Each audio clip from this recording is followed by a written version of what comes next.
ইলিশ ইলিশ মাছ। আর এটা আমার এটা কি? ফেভারিট জিনিস কালো জাম। আচ্ছা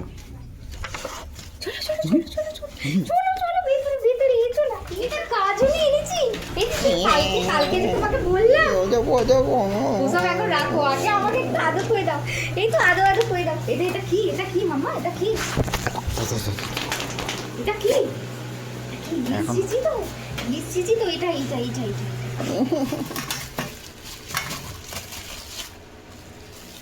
এখনো পুরো বরফ জমে আছে, সেই লাগছে, মোটা মোটা করে কেটেছে। আচ্ছা আমাকে শুধু বললো কি ভাজা হবে?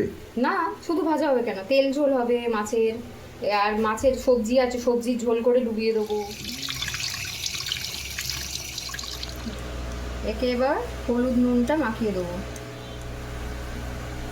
ভালো করে, একে একদম আস্তে আস্তে করে মাসাজ করতে হবে। এটা চলে যাবে ফ্রিজে।